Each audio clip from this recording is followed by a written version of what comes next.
علیہ وسلم کا ارشاد مبارک ہے الغیبۃ اشد من الزنا، کہ غیبت جو ہے زنا سے بڑا گناہ ہے۔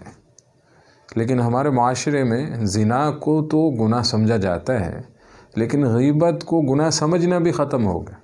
اس کو مختلف نام دے دیے گئے، کوئی گپ شپ کا نام، یعنی یوں کہتے ہیں نوجوان آج کا، یہ کہتا ہے کہ اگر ہم غیبت نہیں کریں گے تو ہمارے پاس موضوع ہی نہیں ہے، ہم گپ شپ کیسے لگائیں۔ یعنی جو محفل ہے، حتیٰ کہ مجالس میں بیٹھ کر، اب مجلس میں کسی کو کہا جائے کہ فلاں مسجد میں گناہ کرتا ہے، زنا کرتا ہے، اب وہ اس پہ حیران ہوگا اور اس پر کفر کا فتویٰ لگائے اور توبہ توبہ کرے گا۔ لیکن وہی آدمی مسجد میں بیٹھ کر کسی کی غیبت کر رہا، اب یہ زنا سے بڑا گناہ کر رہا، لیکن اسے علم نہیں ہے۔ کسی بزرگ سے پوچھا کسی نے کہ رسول اللہ صلی اللہ علیہ وسلم کے زمانہ میں زنا کی بدبو آتی تھی، اب کیوں نہیں آتی؟ فرمایا کہ اب تو عام ہو گیا، جس کی وجہ سے اس کی بدبو کا احساس ختم ہو۔ حالانکہ غیبت کی بدبو ہے، جہاں غیبت کی جاتی ہے اس کی بدبو پھیل جاتی۔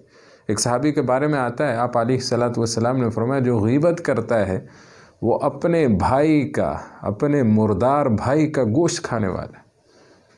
تو ایک محفل میں انہوں نے کسی کی بات کی تو یہ بات فوراً یاد آئی، تو منہ میں ہاتھ مارا تو گوشت کے ٹکڑے موجود تھے۔ یعنی اس قدر یقین اور اس قدر اس وقت یہ چیزیں نظر آتی تھی، اور آج بھی ویسے ہی، لیکن اس کا احساس ختم ہو گیا۔ امام حسن بصری رحمہ اللہ کے بارے میں ایک دفعہ دسترخوان لگا تو لوگ بیٹھ گئے، کھانا کھانے لگے، تو کسی نے کسی کی بارے میں بدگمانی ظاہر کر دی، تو آپ فرمانے لگے کہ پہلے لوگ کھانے کے ساتھ گوشت کھاتے تھے، اب پہلے ہی کھانے لگے۔ کیا مطلب کہ گوشت تو کھانے کے وقت ہوتا تھا، روٹی کے ساتھ کھایا جاتا، لیکن یہ کچا گوشت کھانے شروع ہو گئے لوگوں کی غیبتیں کر۔ اس طرح عائشہ رضی اللہ عنہ کے بارے میں آتا ہے کہ غیبت ہے کیا؟ آپ نے فرمایا کہ کسی کی وہ برائی جو اس میں موجود ہے اس کا تذکرہ اس کے پیٹھ پیچھے کرنا۔